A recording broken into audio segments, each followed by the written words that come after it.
Okay, JT, so why mental performance? Yeah, no, that's a great question, MJ. And it goes back to this simple idea that you can never outperform your self-image. And what I mean by that is I think of my own experience as a little boy and what sport was for me. Sport was something that allowed me to feel seen. It allowed me to feel heard and appreciated. And to be truthful, I know that this is something everyone probably experiences at some point in their life is I didn't always feel that way. So it was really a vehicle that allowed me to use my, natural gifts, talents, and abilities, which again is, we love that, right? It feels good when we're doing things that we're great at. But with the other side of that coin is it also, a part of the driver was to seek out that external validation, right? Those praise, right? Whatever that is, the championships, the recognition, the all-stars, whatever that is. And fast forward, again, it's not good or bad, but what I've come to learn in my own transition over the last 2 years, leaving my career in education and coaching in a traditional sense, is that we are so programmed and conditioned to live from the outside in, right? To seek out things outside of us. So in my own growth journey over the last couple of years, I've really learned how to be more driven from the inside out. And from that process, it's made me realize that my performance in the game of life, whether it's, as a husband, as a dad, even as a coach now working with my clients, or my ability to serve others, the people I'm working with, is so much greater. So it really comes back to that idea of you can never outperform your self-image, and we really start to need to understand how to actually live from the inside out. And you're right? Society's often, trained us to work from the outside, and whether it's advertisement for products or like there's this whole idea that it's favorable to work from a deficit, right? Like to want something that you can't have, right? Whereas it's, like you said, so enlightening to realize that you can provide a lot of what you need for yourself if you can get into the right headspace, right? And I love what you touch on too about the idea of, when you were younger, getting into sport, becoming, I don't know if it was like for you, but kind of addicted to sport or just really enjoying your experience, and how that, maybe filled some voids that existed prior to that involvement in sport. And that's a really interesting point to me, because I wonder how common that is, that maybe there are kids that struggle in certain areas, or they come along sport and all of a sudden all of this external validation and reward and acknowledgement and recognition is there. And all of that stuff is amazing about sports, but there are some negatives that come along with that, right? And I think sometimes the athletes, the parents, the coaches, everyone involved will make exceptions for that because the good outweighs the bad, right? Whereas in my mind, I'd like to believe that there's a world where we can provide these kids with the external validation, the rewards and acknowledgement, but also motivate and empower them to be able to acknowledge and reward themselves internally, right? To empower them. Because I think in my mind, it would be great to have a scenario where they're getting the best of both worlds, so that beyond their playing days, right? Beyond their time as in sport, it's not they graduate from sport and then they hit this wall where they don't know who they are outside of their sport, right? Their identity is so tied to that, but it's not just their identity that's tied to it, it's their reward system. It's their value of who they are is tied to their sport. So to create a situation where, yes, sports are an important part of your life, but they don't make or break you, and identify who those athletes are outside of their sport so that transition can be a little bit smoother. Mm-hmm. And, you bring up a great point that, it's not good or bad. It's just, I think one thing I've come to realize is that it's just having that understanding, right? Like having greater awareness. And what I've come to learn in this transition is, how does that programming, how do we become programmed to live from the outside in? And I think of my own time in simple education. Our worth is determined by an arbitrary mark out of 0 to 100 on a test, right? Yeah. It's the number on a scoreboard, and then as we get older, it's the number of zeros on our paycheck. It's a job title, a job promotion. And again, it's not good or bad. Like I'm a firm believer that high performers have this delicate harmony between being intrinsically driven, but also, we do have this need to achieve externally, but understand that the power is learning how to be driven most of the time intrinsically. Mm-hmm. So I find that as I've learned that and learning to harness that ambition, that drive, that coachability, which all high-level athletes have. It's what we've learned to do. That's why we were able to excel on the field, on the ice, on the court. Mm-hmm. But it's just learning to harness that and learning how to apply that to other areas of your life. Yeah. And as a leader, how do you think we can facilitate that transition in value, right? Because like you said, it's deeply ingrained, it's long-standing, you score, you're doing great, or you win, you're a better team than the team across from you. What are things that we can do as leaders to try to help balance that out? I'm a firm believer, and I'll premise this. I had a client once who was a former teaching colleague, and he asked me once this question, like, what's your truth? And I was like, I love asking questions, like thoughtful questions. And I was like, that is one of the best questions. And I shared with him that everyone has greatness inside of them, right? Like that's my fundamental truth. I have greatness inside of me. You have greatness inside of you. Everyone listening, all your audience has that. And I think once we start to help people start to understand that truth, that greatness is inside of them, that the power to create change is always within them, mm-hmm. that the more we share those simple ideas, the more we give people opportunities to hear them and then even apply them, that their awareness is just going to grow. And once they take those simple ideas like greatness inside of me, and they start to think and act from that place and take action, I feel like naturally they're going to feel empowered.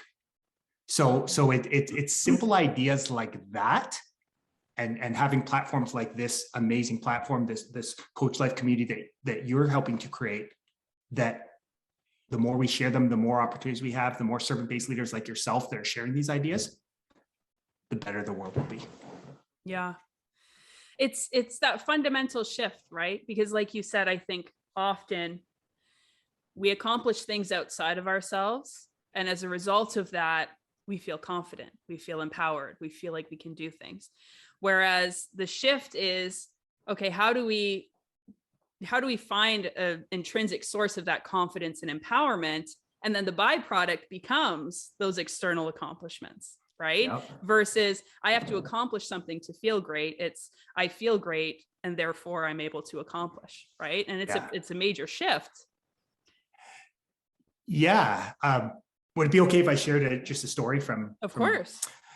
So I was speaking with a youth sport football team a couple of weeks ago, and I was sharing the first step into being great at the game of life is you have to get clear on what you want. Right? Again, get clarity on what you want, what you really want. And that question can apply to anything: health, school, your career, your relationships. How it happens is none of your concern. And you can see kind of the wheels turning, right? Especially with a lot of these young men. Mm-hmm. And I said, as soon as you ask how, and we've been conditioned to ask how in that way, all that happens is your mind starts to get filled. Your conscious mind gets filled with doubt and worry. So it's go, oh my gosh, how am I going to find the time to do this? What are people going to, right? what are people going to think of me? Da, da, da. And we start literally creating this chaos in our mind, which again, isn't good or bad. It just is. And we start, our old conditioning talks us out of doing the thing that we really want to do. Yeah. So I think it's really taking responsibility, that your first responsibility in the game of life is to get clear on what you want, right? And getting some clarity on that question, even just starting to, is such a freeing and empowering question. Yeah. And I would even take it a step further and add the why, right? So understanding why that matters to you. I don't know if you're familiar with the Simon Sinek book, The Power of Why, right? And that circle diagram where it's like the why is in the middle. And the concept is that if you can connect with why something really matters to you, like we talked about, right? Like your purpose. If you can get clear on what your purpose is, which will shine light on what it is matters most to you, then that is kind of what will impact your behaviors, right? Because it speaks to a certain part of the brain that actually drives your behavior. Whereas, like you said, if you start with the how, right, and you worry about that first and foremost, that's talking to the limbic part of your brain, which, organizes and processes, but it doesn't drive your behavior. And that's how we can really get lost. And we can think that we want certain things, but if we're not clear on the importance of that or the value of that to us intrinsically, then it just doesn't carry the same kind of weight in terms of actually being able to behave in a way that aligns with that goal, right? And in sport, that ties a lot to the concept of having a mission statement at the beginning of the year, right? Getting together as a team, collectively deciding, why are we here? What is it that we want to accomplish? And being able to go back to that. So it's interesting for sure. And I love that you talk about, getting clear on why you're doing it. And really what came up for me, I thought about, is that idea of when your why. It's that place where you get emotionally involved with an idea, right? It's just, you become energized, enthused, you're passionate, fire in your belly, which again, anyone that's played at a high level knows that, like that enthusiasm on game day, right? Before the puck drops, before the ball's kicked off, before tip off. And that's where that beauty of life is, in that moment, right? Where it's just that anticipation. And like you said, so I love that you're talking about, like, get clear on why, your purpose. Yeah, because exactly like you said, there's like a physiological, biological reaction when you were in that space, right? And that's kind of a sign. So if you're sitting there and you're thinking, like, even if you're an athlete, it's like, what do I want to do? Well, I want to do this. But if you don't feel, like that physiological response when you're talking about it, maybe that's not it, right? Or maybe you need to dig deeper to find out what's the what behind that that's driving it, right? And I think that's where a lot of athletes fall short, and maybe even some coaches fall short, or maybe they're just not equipped to help the athletes figure that out. And that ties into the mental performance piece. This is the fundamental start of all of it. Why are you there? Right? Yeah. Why does this matter to you? Why should this matter to you? And I think there's a difference too, because sometimes as coaches, we're really good at telling athletes why this should matter to you. Yep. But unless you know why it does matter to them, then there's just a little bit of a disconnect. Yeah, no. And that's a great point, right? Like helping, that's one thing, MJ, I think you do a great job of, is prompting questions. Like you're one of the favorite people that I follow on social, just because I always like you always prompt with a powerful question that always prompts me to stop and think. And it's interesting that, the best coaches, the best leaders in any area of your life, and this is something I learned from one of my great coaches and mentors, is they find out what people want, right? Like they are want creators, right? They really get at the core of what's that driver for that person, like intrinsically. And then what they do is they show them the most efficient and effective way to get there. And what I prompt people is, think of your favorite coaches, your favorite teachers, your favorite bosses that you've had. They did those two things. So that idea that was shared to me has been a game changer for me in my leadership journey. Who was your favorite coach and why? I would say I would be hard pressed to pinpoint one coach. I will say that because one of my superpowers is my curiosity, that willingness to always ask questions, to reflect, I have sort of taken pieces from every coach, because I've just learned that when you're open to learning from anyone, you start to realize that life is filled with inherent lessons. Mm-hmm. One of the unique parts about my journey is during my high school coaching career and community coaching career, I was always one of the youngest coaches. So the amazing part was I was grateful and blessed to be able to follow in some coaches that coached me in university. So it was this interesting dynamic. So, I think back to one of my mentors, maybe I'll highlight a couple. I think of one of my good friends, Todd McKay.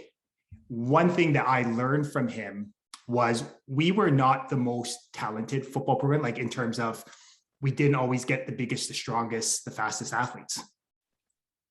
But he was so good at preaching this consistent message about our ABCs, our core pillars, that our players embodied them on the football field, off the football field, in all areas of life. They were great young men. Mm-hmm. And the interesting part was that we always played to the best of our ability. Now, we may not have won as many, championships as other teams, but very often we could look back and reflect back on the season and go, you know what? We maximized our potential. Most of our players had a great experience. Mm-hmm. And they're such great young people, and we see them thriving in the next phase of their life. So that would probably be, as I'm sharing here, that would probably be Coach McKay would probably be one of the greatest mentors I've had, just for that simple idea of like consistency, consistent messaging. Yeah. It sounds so simple, right? The idea of just being consistent with your messaging, but it's difficult. I think it's something that a lot of coaches can struggle with, because even the idea of putting together a mission statement, sometimes people will do that at the beginning of the year. But once the season gets going, there's so many distractions that can come from different directions, or we become very reactive, right? So based on the performance on the weekend, we might be like, okay, we have to do this, or you're kind of stuck putting out fires over the course of the season. It's really easy to get caught up in that rather than stay the course with what you're preaching at the beginning. And like you said, I love that idea, but it ties into the idea of values-based coaching, right? So being clear on what your values are. When you coach to that, you do create an environment where the athletes, it's more the athletes' performance versus themselves yesterday, right? Like you are looking inward. When we talk about values have nothing to do with what the other team is doing across the field or court or ice from you. Values really draws the attention onto yourselves. And am I living true to what I say matters? So it's a great strategy as long as you can hold yourself and your team accountable to it, which takes a special coach to be able to do that. Yeah. And I love that you talked about this idea of values, right? Because, hey, we understand that in the game of life, that challenges, obstacles, setbacks are going to pop up. Mm-hmm. But you always have a choice in those moments. Are you going to react, which is easy, or are you going to intentionally respond? Mm-hmm. And what I learned from that, and just piggybacking off what I was sharing with Coach McKay, is the lesson I taught when I had the opportunity to become a head coach at my last school I taught at. I took that same idea of consistency, but I created it in what I thought, the verbiage that I thought worked well, right? And what resonated with our players. And I realized I was still taking the same principle of being consistent, but it was that preaching that. And not just preaching it, but embodying it, right? Because I'm a firm believer that the best leaders, the most effective leaders, are the ones that only preach what they are willing to consistently practice themselves. Absolutely. So yeah, it was a great lesson that just learning those ideas and then making it my own. And yeah, so it's been I don't know, I just love the growth process. Yeah.